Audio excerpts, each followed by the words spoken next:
Hi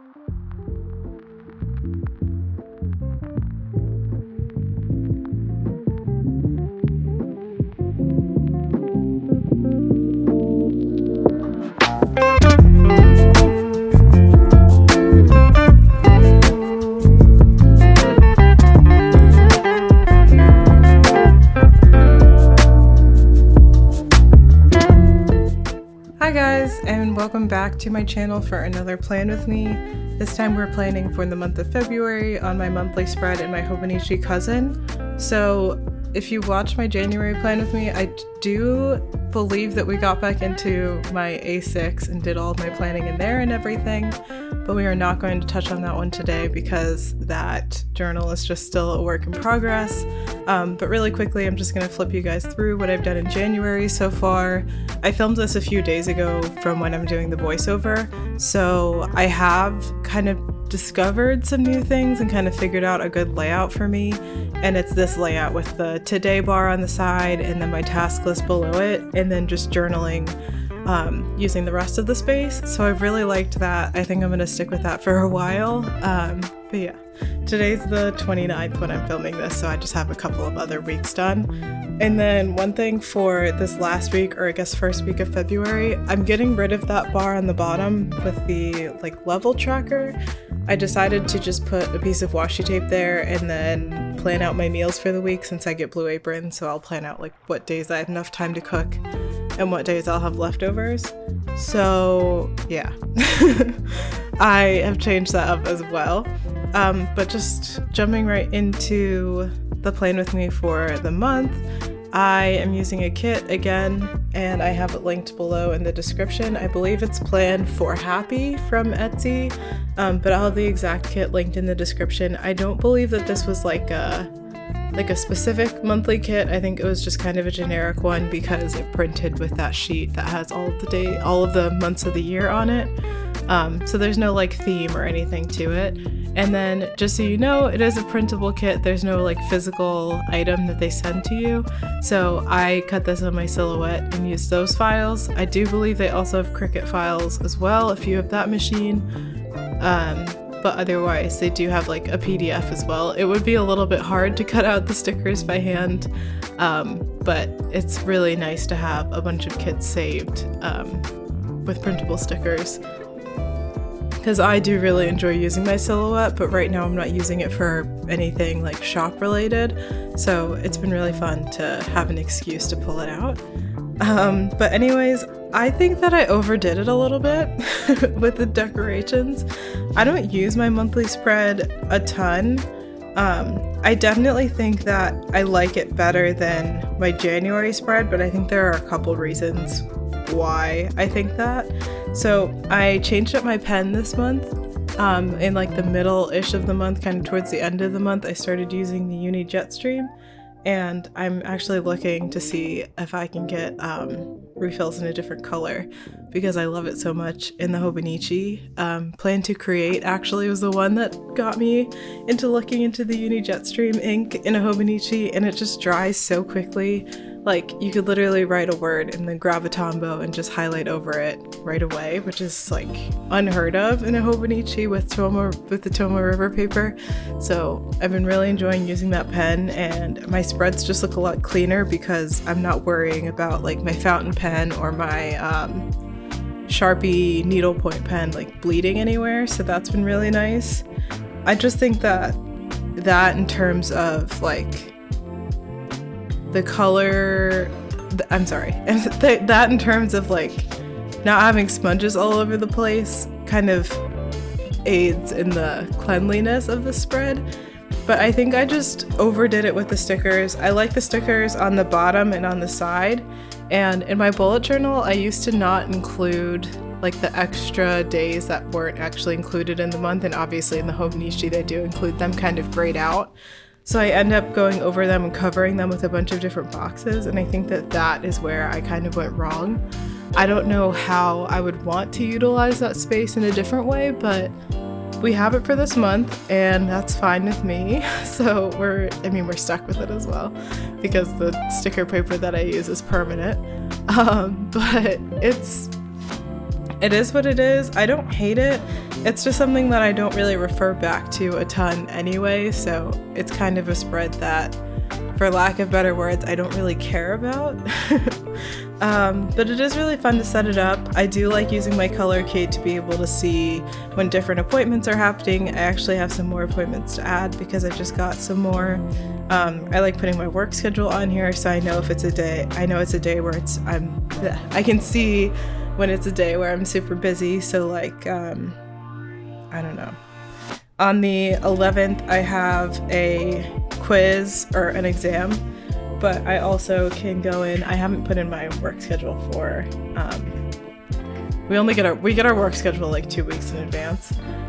So I just add it in as I get it. But if I look at that week, I know, okay, I'm only working on Monday before that exam, so I do have time during that whole week. But I do have a physical on Wednesday, so that day is kind of like out of commission because I have to go and take the train. It takes like an hour to get to my doctor's appointment, it takes an hour to get back, and I have therapy that day, so that takes up another hour of my time. So I do know that like Wednesday is going to be a really packed day, but I do have enough time to review for this quiz on the 11th. So yeah, that's basically the structure of my monthly pages. Again, I don't really refer back to them that often, but they are really just an informative place to see everything that's going on for the month all in one place.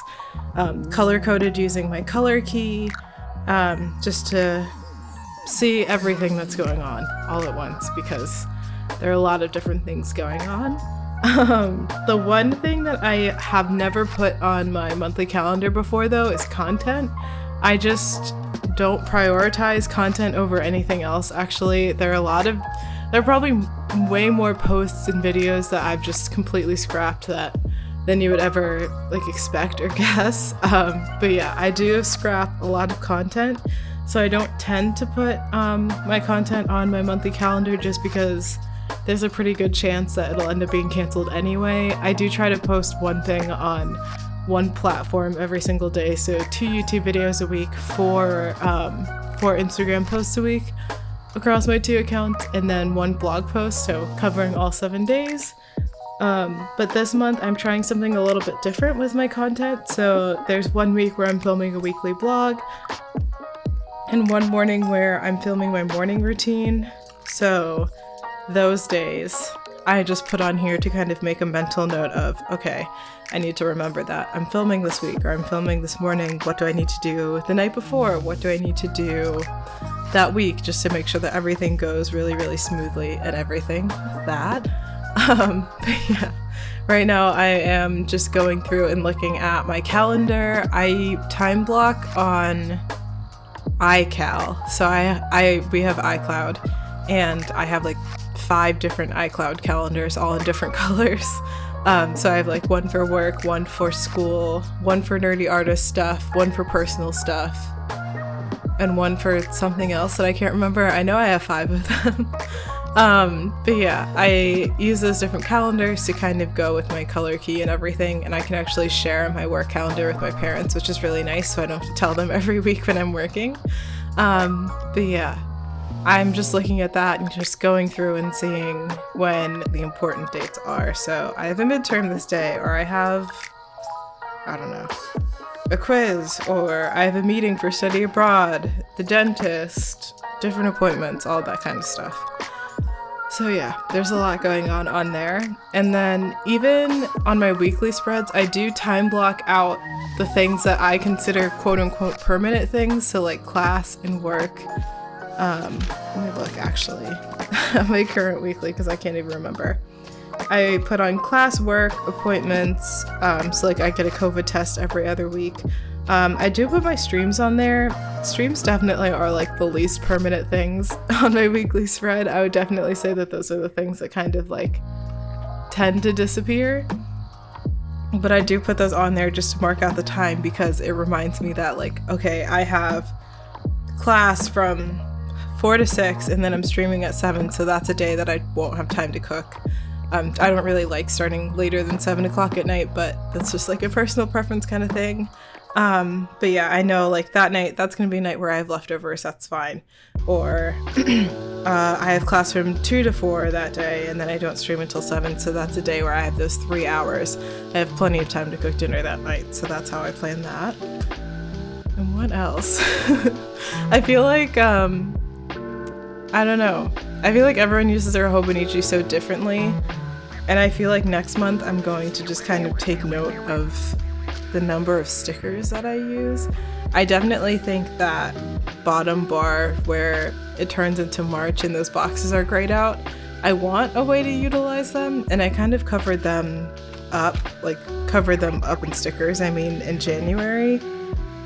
And like, I don't know. I need to figure out how to use my monthly spread better.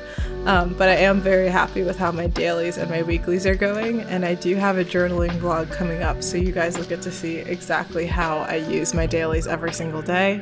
I actually made a reel this week as well because I draw daily tarot cards, so I just kind of explained how I use that and why I do that every single day. Spoiler alert, it's because I like having something to kind of guide me through the day. So I really enjoy having that little card to reflect on. I like to carry it in my in the cover of my journal. But I just like to write down like the blurb of what the card means and everything, and I just like having that to carry with me throughout my day to reflect on and think on and kind of like not so much guide my actions, but I guess that's, for lack of better words, I guess guide my actions, just because it's just nice to be able to have a card like, let me look at today's actually, because I did really like today's. Today I drew the King of Wands, and it's all about how you've worked hard to be where you are, and how other people have also worked hard to be where they are, and everybody has different challenges. So it's all about not letting your internal like voice kind of dictate your day and everything and like get you down, because everyone has an inner lizard, which symbolizes your roots and how you got to where you are. So make sure to respect like the journey that you've had, because that's the reason why you are where you are. So I really like that message and note. So it's just a nice thing to have on the page to kind of have right at the top of a spread when I'm journaling and everything and going about my day. But we're getting close to the end. I am figuring out how to wrap up or how to use these little spaces. I don't know.